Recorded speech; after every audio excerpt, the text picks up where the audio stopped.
je voudrais vous remercier pour cette conférence et aussi revenir sur un point très important de monsieur qui a parlé de ces phénomènes et leur existence depuis des millénaires. Donc, on a eu des cas chez les anciens égyptiens de l'époque pharaonique où il y a des récits qui parlent d'un contact avec des cercles de feu, ou alors la visite de Dieu pour lesquels on a bâti des édifices tels que les pyramides. On va un peu plus loin, chez les Incas et les Aztèques. On trouve un peu les mêmes histoires, pour un contact avec des créatures qu'on ne connaît pas, pour lesquelles on a bâti des pyramides. Il y a des rituels aussi qui se font, que ce soit chez les Égyptiens ou les Incas. Donc, je voudrais juste savoir, nous avons deux civilisations qui sont éloignées par un contexte temporel et aussi de manière géographique, parce qu'à l'époque, il n'y avait pas des vols low cost pour pouvoir connaître ceci. Donc, je voudrais juste savoir, pour un peu s'éloigner de la science-fiction et cette influence collective, comment on peut expliquer ces similitudes entre ces civilisations et aussi comment expliquer ça, et est-ce qu'à ce jour il y a une théorie qui peut nous expliquer. De quelle civilisation parlez-vous? Est-ce que vous parlez des Espagnols et de... Non, les Indiens, les Incas, les Aztèques qui ont bâti les pyramides qui ressemblent un peu à ceux des Égyptiens, que ce soit au niveau des rituels ou que ce soit au niveau de la description de ce contact qu'ils ont eu avec ces cercles de feu ou ces créatures. Je ne sais pas répondre à votre question, je ne connais pas assez cette culture pour vous répondre, mais je dirais que c'est pas évident qu'il y ait tant de similitudes que ça. Il y a des structures qui doivent se reproduire, mais je ne connais pas assez le détail pour vous répondre. Par contre, ce que je pourrais vous dire, quelque chose que j'ai étudié, c'est que au moment un phénomène vraiment stupéfiant à étudier, celui-là j'ai lu là-dessus, bon, je m'y connais un peu, c'est le contact entre les Aztèques et les Espagnols. Bon, alors, les Aztèques avaient des phénomènes visionnaires qui leur annonçaient l'arrivée d'une force étrange venue de l'Est. Mais à la même époque, en Espagne, il y avait toute une excitation visionnaire aussi. Les deux peuples étaient curieusement dans une espèce d'état d'excitation visionnaire. Il y avait aussi des apparitions mariales très importantes à l'époque en Espagne. Et les Espagnols, en arrivant au Mexique, parce que c'est un autre mystère, ça, ils n'étaient pas là depuis 15 ans, qu'il y a une vierge noire qui apparaît, c'est la vierge de Guadalupe, etc., qui va autour duquel va s'organiser un culte qui va devenir le ciment de la nation mexicaine. Vous voyez. Et bien, en fait, c'est un culte espagnol, l'Estramadure, qui s'est trouvé transporté au Mexique, chez les Indiens. C'est des choses tout à fait surprenantes, ça, vous voyez. Donc on voit une espèce de mélange qui se fait entre les deux cultures, comme ça, basé sur une grande partie de la compréhension. Voilà, je peux vous parler il y a quelque chose de très étonnant qui s'est passé à ce moment-là. Alors je reviens, c'était mon hypothèse de tout à l'heure, est-ce que c'est le hasard qui fait qu'il y a un phénomène qui vient comme ça, qui correspond à ce point à nos représentations, que les représentations sont là comme pour le comprendre à l'avance. Vous voyez ce que je veux dire? C'est très curieux quand même. Bon, on s'en sort pas si on ne fait pas l'hypothèse que c'était par là d'une certaine manière avant. Et peut-être pour répondre à monsieur, on peut dire que toutes les cultures, en fait, ces cultures étaient basées sur le culte du soleil. Et donc, le culte du soleil, bien, ça implique une certaine ascension. Et donc, la forme traditionnelle donc, de la pyramide chez les Aztèques ou chez les Mayas, qui était d'ailleurs généralement au sommet, on trouvait un temple, ce qui n'était pas le cas dans les pyramides égyptiennes, qui était un tombeau. Cette forme était commune, mais le culte qui allait tout autour est bien différent. Donc, il faut faire très attention quand on fait comme ça des parallèles entre des civilisations, parce qu'on peut trouver aussi des exemples en Asie. Moi, je me méfie toujours beaucoup de l'ufo-archéologie, parce que malheureusement, il y a eu pas mal d'auteurs qui ont écrit vraiment des calembredèmes sur ces sujets, qui ont brodé, inventé, etc. Donc, soyons très très prudents à ce niveau-là.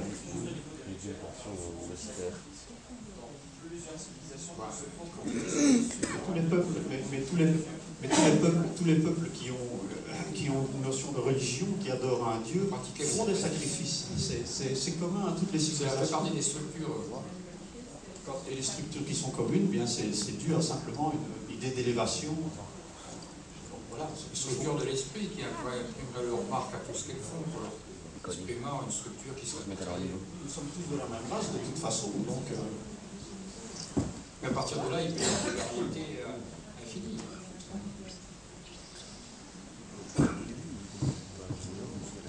Je peux peut-être poser une question. Vous dites par rapport comment au phénomène que ce serait vraiment... Ici, monsieur. Ici. Je vois rien, c'est pas... Voilà. D'accord. Donc vous dites par rapport au phénomène OVNI que ce serait vraiment quelque chose d'exceptionnel. Donc moi je me pose la question, pourquoi l'État n'a pas mis plus de moyens? Quand j'entends monsieur qui dit que ce sont des associations qui n'ont pas trop de moyens, qui doivent commencer à faire des recherches, alors que ce serait vraiment quelque chose d'extraordinaire. Donc pourquoi? Parce que ça fait pas partie des objets scientifiques répertoriés. En France, par exemple, il y a le CNRS qui a une classification des départements par des numéros correspondant à des objets scientifiques. Oui. Alors vous pouvez être, je sais pas moi, spécialiste de la culture aztèque, vous pouvez être spécialiste de tel aspect de la culture aztèque, ou de, je sais pas moi, de la reproduction, de la vie des fourmis, il y a une foule de sujets scientifiques répertoriés. Mais les phénomènes paranormaux ou correspondant aux ovnis, c'est des choses qui sont en marge de la réalité, ne sont pas répertoriées. Donc pour pouvoir les étudier, il faut trouver des déguisements, des canaux. Par exemple, si un universitaire, il ne va pas dire qu'il étudie les ovnis, parce que s'il dit qu'il étudie les ovnis, sa carrière est flambée. Par contre, il va dire, et encore même sous cet angle, ils n'osent pas le faire. On en discutait tout à l'heure là. Il va dire qu'il étudie telles sont les représentations magico-religieuses issues de la science-fiction. Il va dire qu'il étudie les phénomènes de rumeur. Mais apparemment, même ça n'a pas été fait. En Belgique, il y avait une belle thèse à faire pour un universitaire sur la vague de 89, 92, 13. Avec une approche distanciée, mais ni anti-ovni, ni pro-ovni. Apparemment, ça n'a pas été fait. Mais est-ce que vous avez eu le sentiment, quelque part, à un moment donné, que, je vais dire, c'était fait sciemment? Est-ce qu'il y a, je vais dire, ça n'arrange pas certains intérêts? Est-ce qu'il n'y a pas des intérêts économiques derrière tout ça? Non, je pense que c'est un fonctionnement de l'institution qui est naturel, qui est pratiquement automatique. Je vais dire quelque chose. Du temps de la SOBEPS et après les événements de la vague belge, la SOBEPS a rassemblé, le secrétaire général adjoint de la SOBEPS, qui s'appelait Lucien Kerbaud, avait coutume de dire que les dossiers de la SOBEPS contenaient 20 000 et quelques pages de rapports, de dossiers, de notifications, de témoignages, etc. Quelques 20 000 pages. Et plusieurs d'entre nous ont souri en se disant que c'était peut-être exagéré, ça nous paraissait beaucoup. Et puis un jour, il y a eu un inventaire du matériel qu'on possédait, et je peux vous dire qu'il y a plus que 20 000 pages au total. En une vingtaine d'années, et je dirais même en plus que ça, en près de 40 ans, je ne connais que 2 ou 3 personnes qui se sont intéressées à tous ces dossiers rassemblés. L'une de ces personnes est ici, c'est le professeur Messen. Bertrand est venu quelquefois consulter ces dossiers. L'un ou l'autre nous a demandé des informations,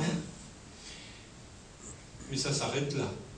Et nous avions cru, avec une certaine naïveté probablement, au départ, quand on a constitué la SOBEPS en 71, notre objectif était de collecter les témoignages, aller les débusquer, faire des enquêtes, les rassembler, les publier et les conserver. C'était ça le but de la SOBEPS. Et nous pensions être les petites mains, les petites mains ouvrières qui allaient collecter l'info, qui allaient chercher, qui allaient questionner les gens, etc. Pas tellement pour étudier ça nous-mêmes, nous n'étions pas nous des scientifiques. mais nous espérions, nous escomptions que des scientifiques, des chercheurs,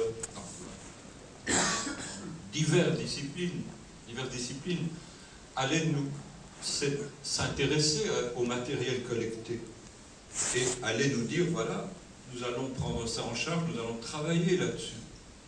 Et naturellement, au départ, on s'était tourné vers la communauté scientifique. On basait quelques espoirs là-dessus en disant le scientifique, normalement, est quelqu'un de curieux. Ça devrait l'interpeller, il se passe des choses. Et donc, ces gens-là vont nous aider. Ça n'a jamais été le cas. Mais c'est quand même curieux, quand même. Je veux dire, c'est curieux, quand même. Un tel phénomène, alors qu'il y avait quand même pas mal de, je vais dire, de témoignages, de pièces concrètes, et en fin de compte, il n'y a personne qui s'y intéresse, donc c'est étonnant quand même. Oui, c'est étonnant. Je voudrais un peu reprendre la relève ici. D'abord, je pense que s'il y a des littéraires ici, il y en a, mais il faut des jeunes, il y a un sujet à traiter, un sujet de recherche. Et le sujet concerne ce dont on vient de parler. Pourquoi est-ce qu'il y a un blocage culturel? Il y a un blocage, mais vraiment fondamental. Je regarde beaucoup la télévision allemande par satellite. On a beaucoup de postes. Il y a beaucoup d'émissions sur des problèmes liés aux ovnis. On vous parle de SETI, on vous parle, c'est formidable, on va trouver, la Terre va trembler ou je ne sais pas quoi. Mais jamais on parle d'OVNI dans le sens, pas science-fiction, parce qu'évidemment, il y a des films pour faire peur, mais qu'il y a un problème scientifique, et je reviens à vous. Et ça répercute aussi chez les scientifiques, mais là, c'est différent, parce qu'on a peur. Donc, là, on a peur, tout d'abord, mais qu'est-ce que va dire l'autre? On a peur pour sa carrière. Il faut le comprendre. Il y a une sorte de pression sociologique. Pourtant, il y a une liberté de recherche, ce qu'on appelle même une liberté académique. Donc, ça reste quand même étonnant, parce qu'on peut faire aussi, comme on dit, ou écouter, on peut faire des choses. Il y a une foule de choses à éclaircir. Plus difficile que pour la science-fiction, parce qu'on n'a pas du matériel qu'il suffit de rassembler et on peut faire des choses avec ça. C'est plus difficile, mais ce serait un sujet très important. Pourquoi il y a ce blocage? Deuxième point, au point de vue scientifique, au point de vue des sciences. Je voudrais quand même dire qu'il y a moyen d'avancer. Je n'ai pas besoin de dire comment et pourquoi, etc. Mais je voudrais dire qu'il y a moyen d'avancer.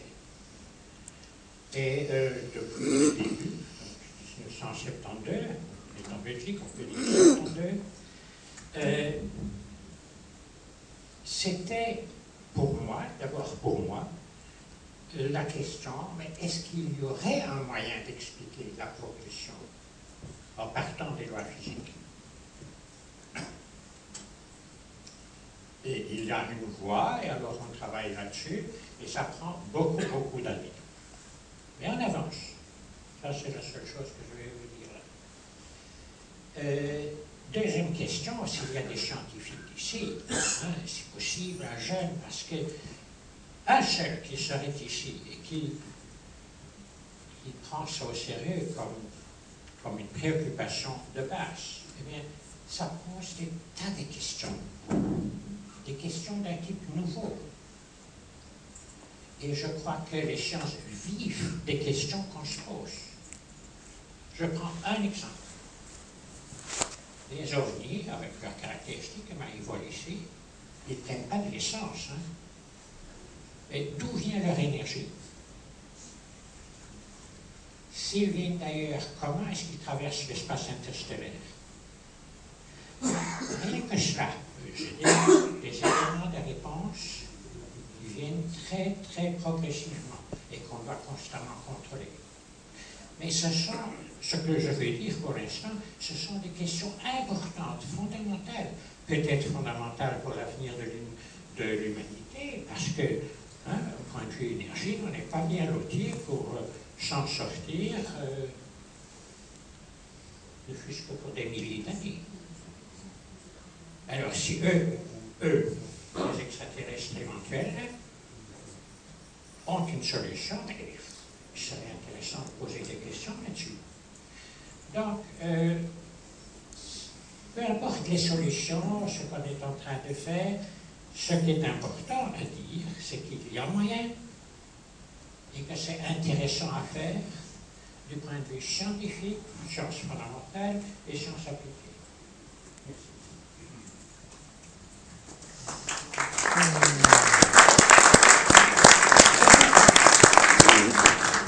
Moi, je vais me risquer une petite prédiction. Enfin, vous avez remarqué qu'il y a une tendance à découvrir toujours plus des exoplanètes. On en retrouve presque tous les jours. Ensuite, on va découvrir des exoplanètes qui sont de plus en plus proches de la Terre, etc. Donc, il y a une montée irrésistible de ce sujet. Pour l'instant, ça n'a eu aucune répercussion sur notre problème. On considère que ça n'a aucun rapport, ou que c'est des illuminés qui croient qu'il y a un rapport. Non, le sujet noble, c'est la recherche de la vie dans l'espace, mais les ovnis, ça n'a aucun rapport. Bon, voilà, ça, c'est... Mais il y a quand même des gens, dans les hautes sphères de la science, qui ne pensent pas ça. Par exemple, il y a le directeur du CNES, comment il s'appelle donc, Szilard, je crois. Voilà. Il a quand même, je me rappelle toujours d'une émission qui avait lieu tard le soir. Alors peut-être qu'il était plus audacieux parce que la nuit était très avancée, et puis qu'il venait de prendre sa retraite et qu'il pouvait se permettre. Donc il était interviewé. Et alors la journaliste qui l'interviewait, elle essaie de se mettre du côté du point de vue habituel des journalistes. Mais enfin, monsieur, n'est-ce pas, n'est-il pas impossible de traverser l'espace interstellaire, etc. Je dis, madame, nous n'avons aucune idée. Ah. Mais enfin, professeur,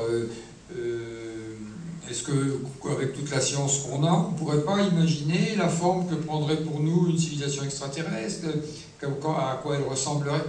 Madame, nous n'en avons aucune idée. D'un seul coup, il avait balayé à peu près toutes les objections qu'on fait habituellement. Et il avait l'air de penser que les ovnis étaient un problème extraordinairement important, quand même l'ancien directeur du CNES, je sais bien, à la retraite. Hein. En France, c'est comme ça, on commence à s'exprimer quand on est à la retraite.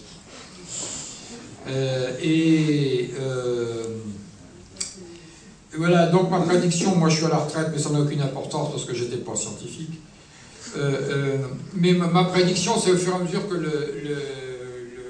la question des exoplanètes et de la vie dans l'espace va devenir un sujet important, il va finir par y avoir des gens qui vont se dire, devant l'échec du programme SETI, parce que mon autre prédiction, c'est que le programme SETI, qui dépense des fortunes colossales, ne trouvera jamais rien. C'est bien pire que de chercher une aiguille dans une botte de foin. Alors, je me rappelle, c'est une objection qu'avait fait Léon Brenick, à une émission que j'avais assisté avec Heidmann, le patron du projet SETI. Brenick qui disait à Heidmann, mais vous dépensez des fortunes colossales avec un projet qui est destiné à ne rien trouver, nous on aurait une toute petite, minuscule partie de l'argent que vous avez. Nous avons un phénomène extraordinaire qui semble témoigner d'une intentionnalité dans notre environnement. Est-ce qu'on ne pourrait pas prendre le problème par l'autre bout? Bon. Eh bien, moi je pense que s'il y a des groupes qui arrivent à dégager un noyau dur de cas, parce que le problème c'est cette immense bouillie propagée maintenant par Internet, etc. Mais si on arrive à dégager un noyau dur de cas sur toute la planète, il va finir par y avoir des scientifiques qui vont se dire après tout, puisque de toute façon on ne trouve rien avec SETI, et puis que par ailleurs les prédictions de la science nous disent que la probabilité de la vie dans l'espace est très forte, est-ce qu'il ne serait pas intelligent de prendre le problème par l'autre bout? Donc moi je me demande si ce qui va sauver l'ufologie, c'est pas la montée de cette perspective des exoplanètes et de la vie dans l'espace. Un jour, il y a des gens qui vont se dire, mais enfin, après tout, il n'est peut-être pas plus bête. Alors, il y a une barrière mentale à franchir, mais en réalité, quel sens ça a d'affirmer qu'il y a de la vie dans l'espace et de la chercher avec des grandes oreilles, en étant presque sûr qu'on ne va pas la trouver, enfin les signaux. Quel sens ça a de dire que ça c'est possible et qu'il n'est pas possible qu'une vie intelligente se promène dans notre environnement? Quel sens ça a? Qu'est-ce qu'on en sait? Donc je pense que c'est une extrapolation absolument illégitime des limites de la connaissance qui fait que les ovnis sont considérés comme un sujet vulgaire, populaire, sans intérêt, etc.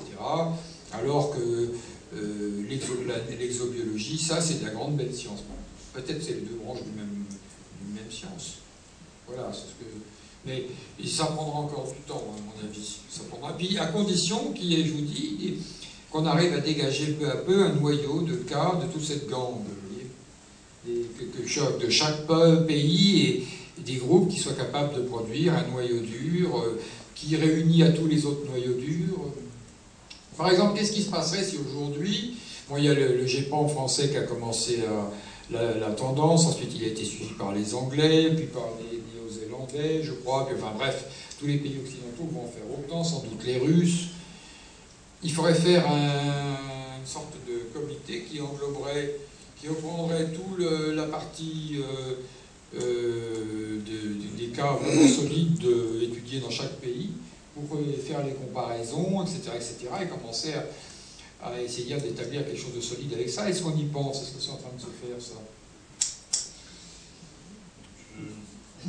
Je ne sais pas, franchement, je ne sais pas. Moi, je crois que nous ne pouvons qu'œuvrer à notre toute petite échelle. Et bon, c'est ce que nous tentons de faire avec un maximum d'efficacité. Et si vous allez voir sur le site du COBEPS, je vous invite à aller jeter un petit coup d'œil dans la rubrique des enquêtes, vous verrez des enquêtes qui ont été faites. La plupart ont été rédigées par Jean-Marc Watkan, qui est ici, qui est le responsable du réseau des enquêteurs, avec d'autres collaborateurs. Nous essayons de produire des rapports d'enquête les plus circonstanciés possibles. Nous essayons de croiser un maximum d'éléments. Vous verrez qu'il y a quelques enquêtes qui sont des cas non expliqués pour le moment. Il y a beaucoup de cas que nous réussissons à expliquer avec des outils qu'Internet met à notre disposition. Donc il y a une utilité. Internet, bien sûr, c'est une chose magnifique et il faut en retirer tout ce qu'on peut en tirer. Ce sont des outils très précieux qui nous permettent d'avancer très vite dans certains cas. Mais vous verrez qu'il y a un petit résidu de cas où on n'a pas d'explication. Je songe à un cas dont le témoin se trouve dans cette salle. Je ne vais pas demander à cette personne de se lever parce que nous souhaitons respecter son anonymat, mais si elle désire en parler, eh bien, elle le fera certainement avec grand plaisir tout à l'heure.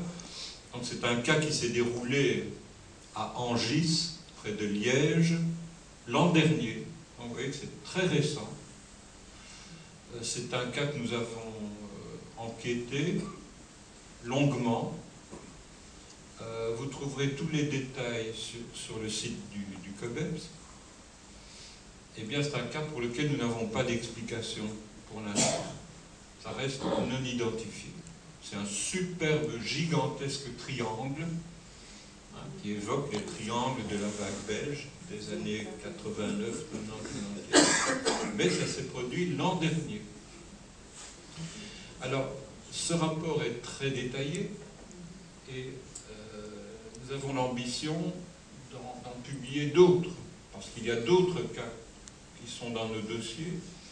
Et je pense qu'à notre toute petite échelle, c'est la meilleure chose que nous puissions faire, c'est d'essayer, c'est l'exemple, c'est de montrer l'exemple et d'être très critique, d'être très sévère sur les critères que nous utilisons pour pouvoir répondre aux sceptiques, à nos détracteurs, qui ont une utilité quelque part, parce qu'ils nous forcent à être de plus en plus critiques dans nos analyses et nos études.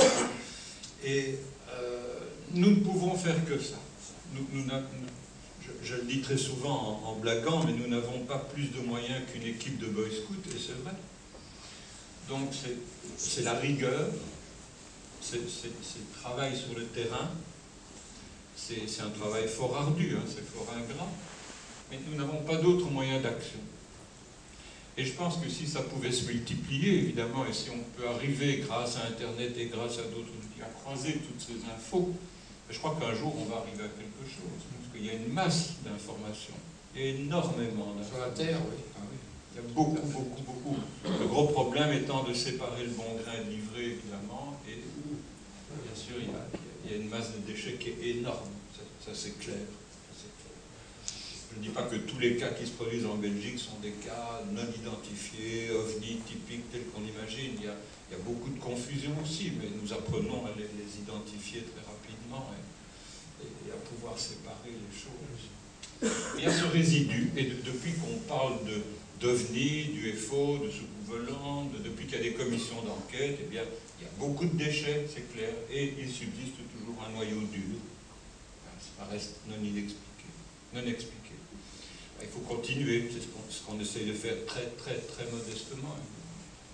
On n'a pas beaucoup d'aide, quasiment aucune, mais comme tu disais, je pense que oui, un jour, on va arriver, il va y avoir des... J'imagine difficilement que ça ne va pas interpeller certaines consciences et certains responsables, peut-être, j'espère. Parce que les idées en science, c'est ça, c'est quelqu'un d'un seul coup qui pense à prendre le problème par un bout auquel on n'avait jamais pensé, si possible tabou, parce qu'en général les tabous c'est des mines. Rien ne vaut un tabou si vous voulez trouver quelque chose. C'est prouvé depuis longtemps. C'est le rejet de tout un tas de choses qui faisaient peur à une société à un moment donné pour diverses raisons. C'est là qu'il faut gratter un peu les choses. Nous allons en rester là, si vous le voulez bien. Si je peux juste intervenir pour embrayer sur votre réflexion, parce qu'il me semble que le plus élémentaire, je ne comprends toujours pas pourquoi ça n'a pas encore été étudié, ce serait d'étudier les cas qui ne sont pas aussi nombreux que les autres, mais qui semble-t-il existent, enfin vous me confirmerez, où il y a eu, dans le cas d'enlèvement par exemple, des implants, donc du matériel. On n'est pas que dans le psychologique, on n'est pas que dans l'inconscient collectif. D'après les témoignages que moi j'ai pu lire, simplement comme simple citoyenne, il y a eu de la matière, il y a eu des implants, il y a eu des prélèvements, avec parfois des matériaux qui semblent être totalement inusités dans nos hôpitaux, qui peuvent peut-être même venir, qui sait d'ailleurs, avec semble-t-il des minerais peut-être différents, etc. Donc moi ça me semble le b.a.-ba d'une science tout à fait vérifiable, et je ne comprends pas pourquoi ça n'a pas encore été étudié, ou vous allez peut-être me contredire, il y a peut-être des études et des livres qui sont sortis là-dessus, et qui confirmeraient à ce moment-là l'existence ou non de ces enlèvements par extraterrestres. Effectivement, les implants ont été étudiés, mais en fait ça ne produit pas en général, c'est toujours douteux, c'est toujours bizarre, c'est toujours étudié dans des conditions abracadabrantes. On n'a rien trouvé de vraiment convaincant du côté des implants. Je pense que c'est vraiment trop visiblement inspiré de la mythologie américaine, de la science-fiction pour être vraiment... Vous voulez dire qu'il n'y a même pas de traces physiques et matérielles alors? Il y a des implants, mais c'est rien de convaincant. D'après ce que je sais, moi. C'est pas de ce côté-là qu'on trouvera, à mon avis, Je sais pas. Je n'avance pas parce que je ne connais pas bien la question. Tous ces éléments auxquels vous faites allusion sont plutôt des éléments qui nous viennent des États-Unis. Je pense que c'est à ça que vous faites allusion, oui. Principalement. Peut-être qu'il y en avait chez nous aussi, je n'en sais rien. Oui, peut-être, oui. J'en dis ce qu'on ne vient pas. À notre toute petite échelle, nous pouvons étudier avec une certaine efficacité que ce qui se passe chez nous. Roswell, c'est passionnant, c'est exaltant, il y a une littérature très abondante là-dessus, mais ça se passe là-bas, et pour nous, c'est très difficile d'avoir des informations de première main. nous nous concentrons à notre petite échelle sur ce qui se passe chez nous. Et il se passe beaucoup de choses. On n'en sort pas tellement. Il y aurait des enquêtes à faire, du travail à mener. Quand ça se passe ailleurs, c'est extrêmement difficile. Ici, nous sommes informés d'une observation. L'un ou l'autre membre du groupe prend son véhicule, prend sur son temps, évidemment, parce que tout ça est bénévole, encore une fois, je le rappelle, et on va voir le témoin. Nous sommes allés voir le témoin d'Angis, nous avons passé du temps avec cette personne, nous sommes allés sur les lieux, nous avons mis en place toute une série de processus d'enquête pour essayer de récolter un maximum d'informations pouvant avoir trait à ce cas. On met tout ça sur la table et on produit un rapport d'enquête. Et on le publie. C'est notre manière d'agir. Si ça se passe à l'autre bout du monde, on ne sait rien faire. L'information peut être extraordinaire à première vue, nous ne pouvons strictement rien faire, nous ne pouvons strictement rien vérifier. Nous sommes obligés de nous baser sur des relations, sur des articles, sur des textes sur Internet, sur des bouquins, dont la fiabilité est parfois extrêmement discutable. Donc, je ne dis pas que tout cela n'est pas à prendre en compte, mais à notre échelle, et en tout cas, pour ce qui est des objectifs de notre association, nous ne nous occupons que de ce qui se passe chez nous. Et nous pensons qu'en agissant ainsi, c'est de cette manière-là que nous serons pour agir de la manière la plus efficace en ce qui nous concerne. Mais tout ça existe, tout ce que vous évoquez là, bien sûr, ce sont des composants du phénomène OVNI qui existent ailleurs, mais à propos desquels nous avons très très peu d'informations, surtout de première main en tout cas.